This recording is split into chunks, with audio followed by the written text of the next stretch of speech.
Salut à tous, on se retrouve aujourd'hui pour parler du Paris Saint-Germain ce mercredi 12 novembre et on commence tout d'abord avec la trêve internationale. Un petit rappel bien sûr de tous les joueurs du Paris Saint-Germain convoqués en sélection.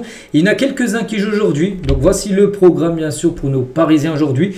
Donc N'Jontou, Camara et Safonov jouent, donc il y aura un France-Île Féroé, donc ça sera une équipe junior bien sûr de l'équipe de France, ça sera à 13h tout à l'heure. Et la Russie de Safonov joue contre le Pérou à 18h, donc ce sera un match amical. Voilà, donc bonne chance bien sûr aux Parisiens. On parlera de leur performance bien sûr demain. Concernant les autres qui joueront là dans les prochains jours, on va parler de l'arrivée de Kvaratskhelia avec la sélection géorgienne pour deux matchs hyper importants, même si la Géorgie ça semble très compliqué pour eux pour se qualifier pour la Coupe du Monde. Il y a toujours un espoir, même s'il faudra gagner bien sûr les deux matchs, dont un match contre la Turquie et contre l'Espagne. Ce sera deux gros morceaux bien sûr pour les Géorgiens. Mais Kvaratskhelia, arrivant avec les lunettes, tout ça, regardez, ça a bien fait rire bien sûr ses collègues comme Kangini, les gars, qui a mis pas mal de smileys en train de rigoler après avoir vu la dernière photo bien sûr de Kvara en arrivant du côté de la sélection. Tiens, en parlant de Kangini, tiens, lui aussi, qui vient d'arriver bien sûr du côté de sa sélection pour les deux matchs, bien sûr, pour la Corée du Sud, deux matchs amicaux. Pour eux, ils sont déjà qualifiés pour la Coupe du Monde. Donc Safonov, qui joue aujourd'hui, bien sûr, en espérant qu'il ait du temps de jeu. Pacho, bien sûr, défenseur de l'Équateur, lui aussi, deux matchs amicaux là au programme pendant cette trêve. On peut avoir également Lucas Chevalier qui devrait peut-être gauler dimanche prochain si l'équipe de France obtient son ticket demain lors du match, bien sûr, contre l'Ukraine.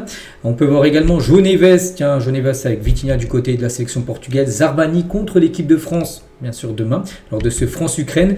Fabien Ruiz avec la sélection espagnole, Maïlu avec l'équipe de France Espoir, où tu as de nouveau Kvaratskhelia du côté de la Géorgie. Donc voilà quelques photos. Tiens, même Mbaye, les gars, qui a choisi de représenter le Sénégal, on peut le voir bien sûr, le jeune attaquant du Paris Saint-Germain.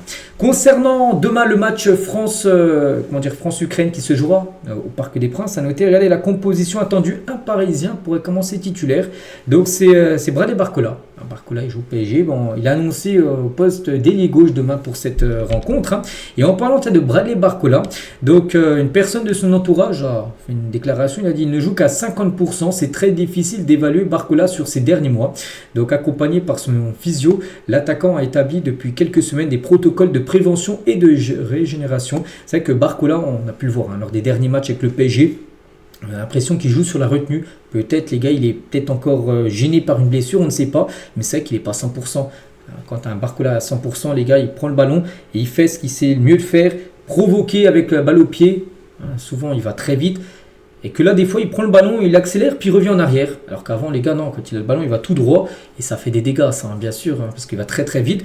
Et voilà, en gros, il n'est pas 100% et ça se voit. Voilà, lors de ces derniers matchs, en espérant qu'il fasse une belle trêve, bien sûr. Barcola qui devrait commencer dans le 11 de départ. Et tiens, si vous voulez en savoir un peu plus sur Barcola, je ne vais pas tout lire, parce que là, il y en a un gros message. Mais regardez, dans le journal L'équipe, aujourd'hui, ils ont mis un article sur Bradley Barcola. Serre les dents et prépare le printemps, en gros.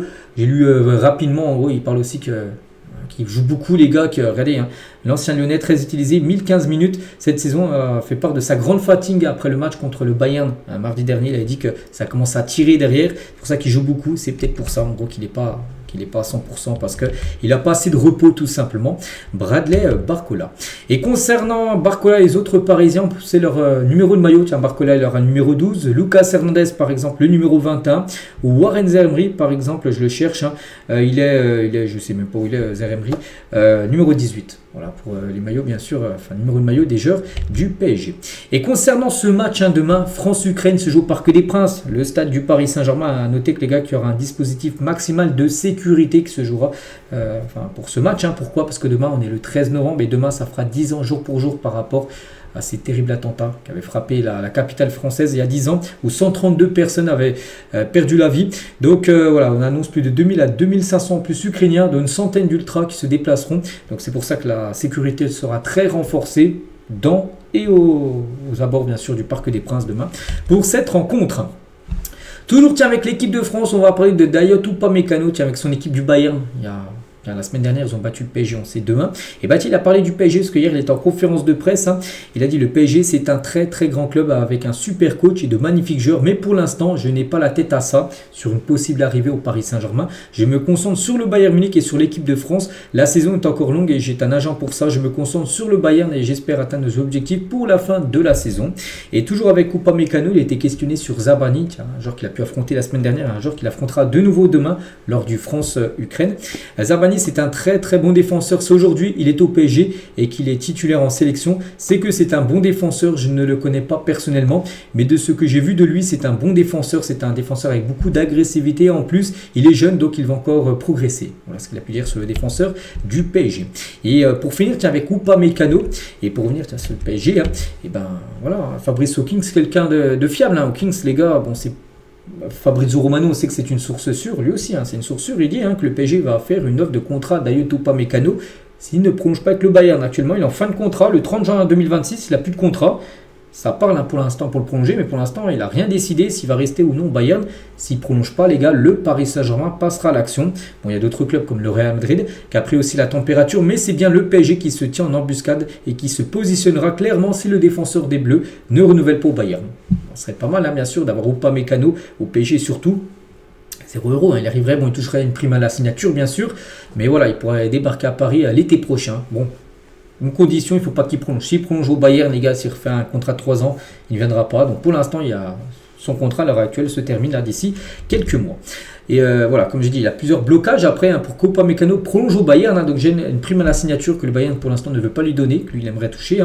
Un accord salarial, une clause aussi de sortie avec un montant fixe, sauf que le Bayern refuse cela. Le Bayern veut absolument une réponse d'ici la fin de la trêve hivernale. Donc la trêve hivernale, les gars, c'est dans quelques semaines, mais voilà, on pourrait savoir très prochainement s'il y a des chances ou pas de faire le jeu. Le PSG doit agir vite pour doubler la concurrence en cas de non-prolongation. Les discussions seront facilitées avec l'agent du joueur qui gère également Barcola, Doué ou Dembélé. Voilà, l'agent d'Upamecano, il est l'agent aussi de certains Parisiens. Donc en plus, se dit qu'Upamecano, peut-être il est... jouer en France, il est français, à Paris, ça peut être intéressant pour lui. Donc oui, on se dit qu'il y a des chances. C'est jouable en gros. Upamecano, bon, on en saura beaucoup plus quand même d'ici quelques mois. Et concernant Eric Garcia aussi qu'on avait parlé là il y a quelques semaines, pourrait bien rejoindre le PSG, mais seulement lors du prochain mercato estival. Il signerait librement, ce qui ne changerait pas les plans aussi du club parisien, toujours déterminé à recruter un défenseur central dès le mercato hivernal. Lui aussi pourrait peut-être venir l'été prochain. Après, PSG peut faire les deux, bien sûr. Après, on ne sait pas. Regardez, peut-être Marquinhos, peut-être il partira l'été prochain. Peut-être Beraldo aussi partira. On ne sait pas. Zarbani, s'il continue, les gars, être pas bon. On se dit qu'il peut peut-être aussi partir. On ne sait pas, les gars. Des fois, ça va très vite avec les joueurs. Donc oui, il y a des joueurs, il y a des noms qui circulent, on va dire, pour l'été prochain. Après, Paris aussi aimerait recruter en janvier. Parce que là, ces 2 joueurs-là seraient plutôt pour l'été, bien sûr, 2026. Le PSG aimerait prolonger le contrat du jeune Mathis Jengal, qui arrive à son terme. Néanmoins, la tendance actuelle penche vers un départ libre l'été prochain. Donc, Francfort manifeste un vif intérêt pour le milieu offensif, tout comme plusieurs clubs de Bundesliga et d'autres championnats étrangers. Voilà pour ce jeune joueur qu'on a déjà vu jouer quelques fois en équipe première sur ces dernières semaines. Et bien, il est en fin de contrat en fin de saison. Et pour l'instant, les gars, le PSG aimerait le prolonger, mais lui, il se dit peut-être qu'il pourrait aller ailleurs. Voilà, donc il partirait libre, ce serait dommage encore un jeune talent qui pourrait quitter le club librement. Il y a quand même une longue liste bien sûr de joueurs qui ont quitté le club gratuitement, on va dire, il pourrait en faire partie. Voilà, concernant ce tout jeune joueur. On continue, on va parler de l'équipe féminine parce qu'elle joue un match aujourd'hui. On leur souhaite bonne chance. Elle joue un match de Ligue des Champions à Manchester United. C'est ce soir 21h, il faut gagner. Ça sera en plus Old Trafford, le stade d'Old Trafford se jouera ce Manchester United PSG. Donc voici le 11 attendu. Donc bonne chance bien sûr aux Parisiennes. Il faut gagner. En plus, je crois qu'elles ont fait 2 matchs de défaite, je crois. Donc il faut absolument gagner. Elles ont très mal commencé cette saison de Ligue des Champions. Victoire obligatoire parce que là, si elles perdent ce soir, ça sentirait très mauvais à 6 matchs. C'est pas comme les hommes, il y en a 8, il y en a 6. Donc il faut prendre les 3 points ce soir pour l'équipe parisienne. Et on finit en revenant nous sur les hommes. Le programme, n'oubliez pas, je vous montre tous les jours. Donc on va le montrer là avant de finir. Donc aujourd'hui on est le 12, donc pas de match. Mais prochain match dans 10 jours. 10 jours, jour pour jour les gars. Le match contre le Havre, ce sera un samedi, donc le samedi 22. Ça sera au Parc des Princes. Donc voilà ce qu'il y a à dire aujourd'hui. J'espère que ça vous a plu. On se retrouve demain mercredi, demain jeudi plutôt, non, jeudi pour le prochain numéro. Allez, je vous souhaite une bonne journée et à demain.